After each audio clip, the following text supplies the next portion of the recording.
afternoon. My name is Nesha Knox, and I'm a customer success manager at Applied Systems. Not only do I enjoy being a trusted partner of Applied customers, but I do significant work internally as being a member of Applied's Diversity, Inclusion, and Belonging Council, and as co-chair of Black at Applied, which is a community of interest whose goal is to provide a safe space for Black employees to use our voice. Today, I am excited to be here with Ms. Courtney Taylor, Vice President of Corporate Risk of the Hauser Group in Cincinnati, Ohio. Courtney is not only a customer of mine, but one of few African Americans in a senior leadership position in the insurance industry. It is extremely important to highlight, especially during Black History Month, a successful Black professional in this industry. So Courtney, yes. Thank you for making time to meet with me and your willingness to share your journey to insurance. Happy to be here. Perfect. So let's start from the beginning. Who is Miss Courtney Taylor, and how did you get to where you are today? Who is Miss Courtney Taylor? So I'm a mother, and I've worked in the insurance industry for 23 years. Wow. A long time. Wow. I'm young. I know I don't look old enough to do that, but yeah, 23 years I've been in the industry. I'm a creative, so I went to performing arts high school here in Cincinnati, and I've spent my life doing arts and theater and music and things like that as well outside of insurance. So that's a little bit about who I am. I'm a mom. I'm a working mom. I've always been a working mom. So, and how I got here is just hard work. You know, unfortunately, one of the realities of being, a person of color in this business is the amount of work you have to do just to succeed and excel. So it's been a journey in 23 years. I can imagine, and I relate. Okay, Courtney, so what changes have you observed during your time in the industry? I would say that during my time in the industry, I've seen a lot more women come into the industry. Starting out 23 years ago, it was definitely a male-dominated industry. And then as more women came in, I also have seen more minorities come in. But then in recent years, I would say it's the opposite. We're now starting to see less minorities come in. So. Interesting. So thinking of that, what are the most critical changes we need to see in insurance to face the future effectively? A critical change that I think we need to see is representation, right? Representation matters. And so when our children, when our community see us in certain fields, in certain lights, those are the things that spark others to think that they can do it as well. And I think that the insurance industry is an industry where a lot of times representation is lacking. When you go to conferences, when you go to meetings and gatherings, the representation for women and minorities is lacking a lot of times. Over the years, there's been a lot of times where I was the only Black person in the room with hundreds of people. Maybe there's 2 of us, maybe there's 3 of us, but in a room full of 200 people, that's not a lot. And so I think that the representation has to change. We need, our kids need to see us in this industry in positions of leadership, in positions where, our faces are being shown. We're not just doing entry-level customer service work, but they need to see us excelling in this industry so that they know that it's an industry where you can excel, you can make a great living, you can contribute, to your community through this work. So I think representation has to change. Absolutely, and I agree. And you kind of touched on this a little bit in reference to inclusivity when it comes to Black people, when it comes to women of color.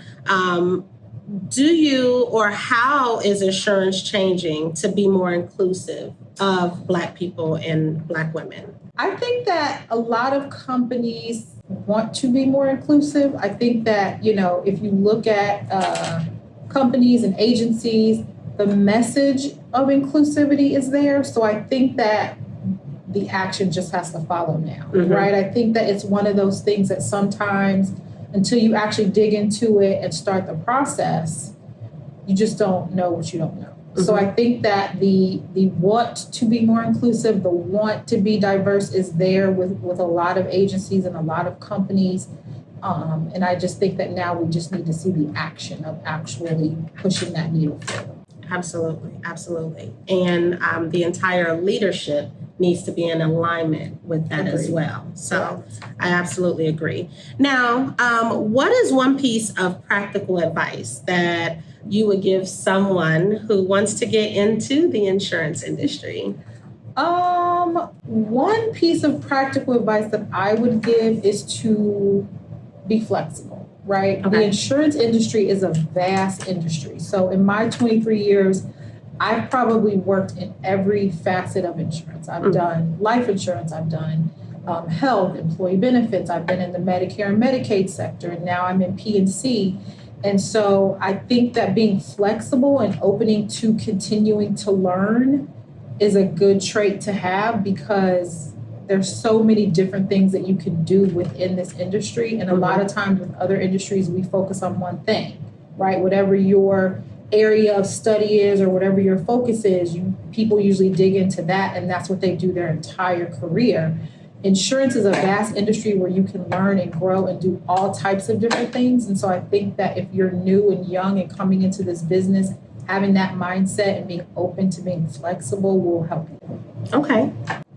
Now, in your experience, speaking of being young, and this doesn't necessarily relate to age, but do you feel like there is enough new talent entering the insurance industry to sustain growth? I don't, especially not in the area that I'm in right now, which is P&C. I think that maybe on like the life insurance side, you're going to see a lot of younger people on that side because of the amount of money you can make. There's a lot of opportunity to work for yourself and be your own boss, where we see a lot of younger people who have an entrepreneurial spirit versus wanting to enter into corporate America and be stuck in the workforce. A lot of them now are looking for more ways to be their own boss and still make a lot of money.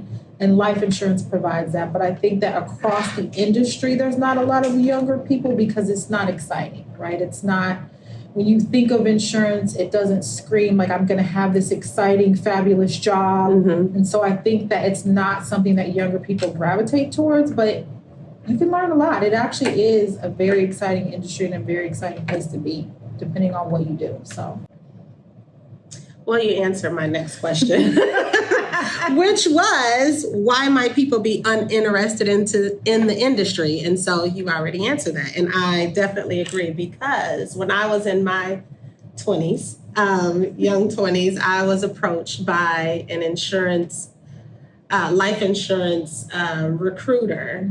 And, of course, the appeal was everything that you just named. You can be your own boss. You can make, 6 figures. And I was just graduating from grad school, and I had, a little bit of debt. And I'm like, okay, I can be my own boss. All right.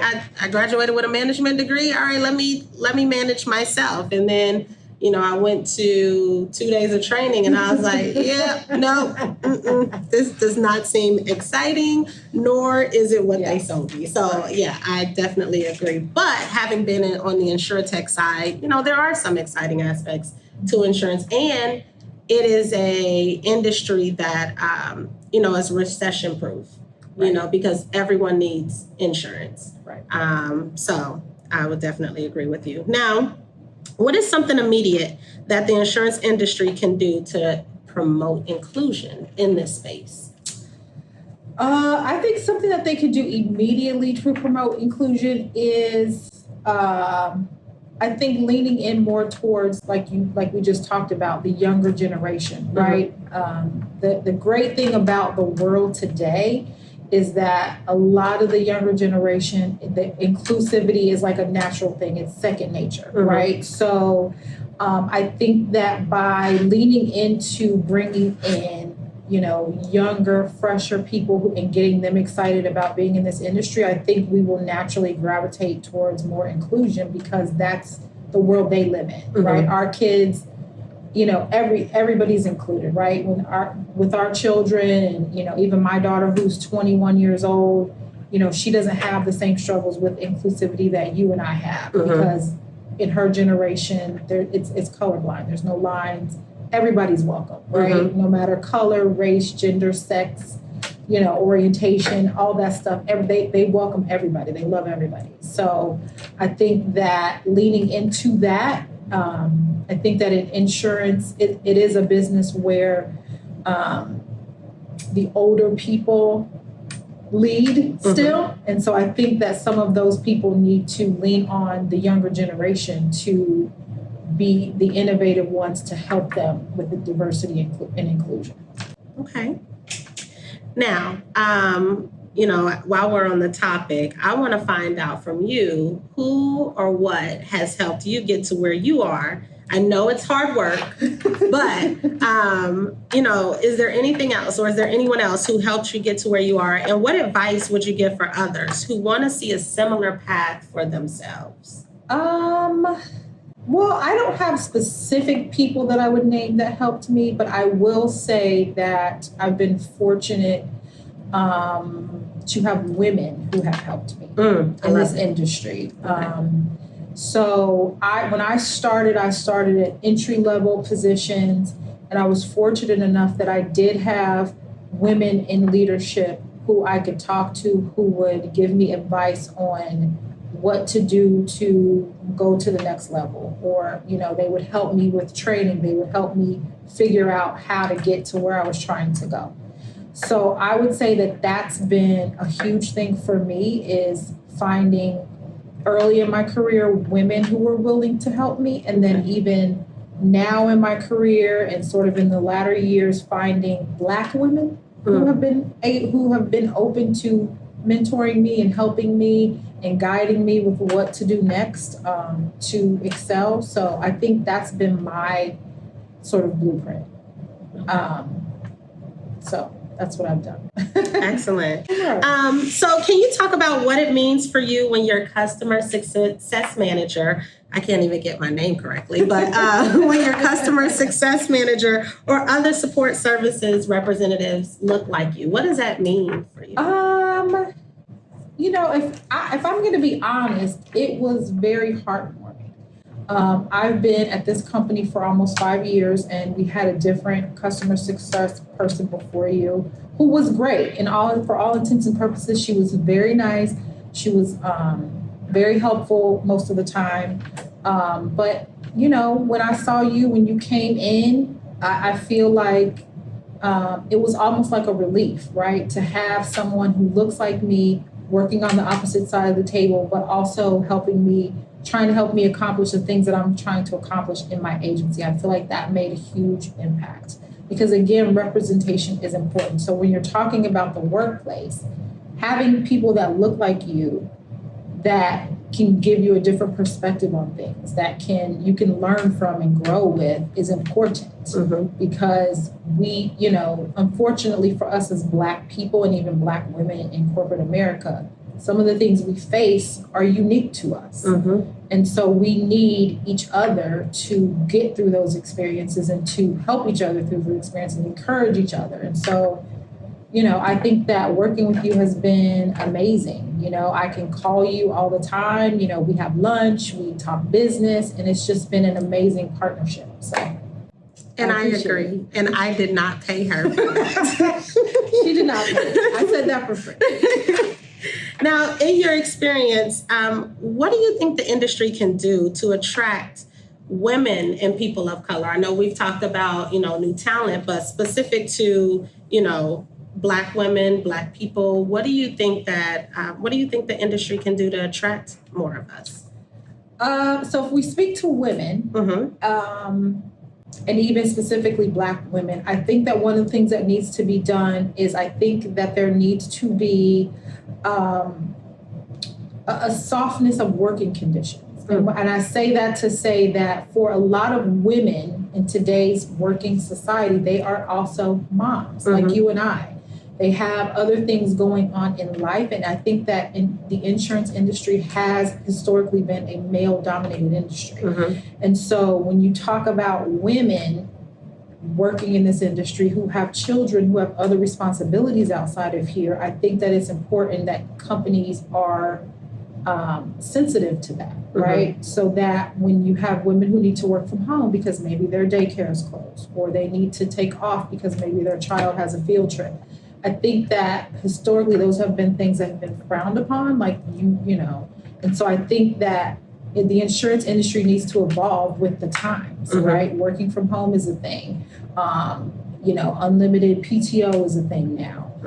Being able to, you know, train and work at your own pace is a thing. Online learning and all that kind of stuff. And so I think that the insurance industry is not an exception. They also need to evolve into those things to make sure they're creating a successful work environment for women who want to get into this industry so that we're comfortable. And then when we speak about Black people, that goes back to diversity and inclusion. I think that a space needs to be created where we see ourselves, where it's not, where I'm not the only Black person in a room full of 100 people, because that's not a comfortable environment. Right? So we have to get to a place where this industry represents the actual world and how diverse the world is. And giving people of color, Black people specifically, the space to grow in this industry. And like you said before, not keeping them at lower level roles. So I absolutely agree. I would agree with that. You know, I do want to say, you know, working with you has been a pleasure as well. I love all of my customers, so please no one think that I don't. I love all of my customers, but, you know, it was also, it was heartwarming, but it was also, you know, just the inner joy that I felt when I met you, and not only meeting you as the person, but, you know, seeing that you are a senior leader here at the Hauser Group, which is a very well-run agency. And to see the level of respect that you have, the level of respect that you hold, and the example that you're setting. So, which is not always easy, you know, when you're when I, you know, think about this role, especially in leadership, you know, sometimes it's hard to speak up. Sometimes it's hard to say certain things without being looked at in a light that men, and specifically even white men, don't have to worry about. You know, they're allowed to be direct, and, you know, and so sometimes we're not. Right. And so I do really enjoy working at this agency because I am allowed to freely speak up. I'm allowed to have a voice here, and they don't try to stifle my voice or make me feel bad when I speak up for myself. So, which is important, because I have workplaces where speaking up has not only been stifled, but it's been frowned upon, and I've gotten in trouble for it. So to be somewhere where they welcome me to speak up and contribute has been refreshing. Absolutely. Absolutely. So just one last thing, you know, we're going to do this for fun. I don't know if you're going to oblige or not, but, you know, since the national theme for this year's Black History Month is African American and the arts, and finding out just a few minutes ago that, you know, you are, you know, a performing arts graduate, you know, what is your special artistic talent? So I have a special place for the arts in general because I went to a performing arts high school. So when you're in an environment like that, you are surrounded by music and writing and dance and theater and all that stuff on a consistent basis. And so I think that that's been something that has stuck with me. My talent was actually creative writing and musical theater. And so I love theater. I love musicals. I still write, actually.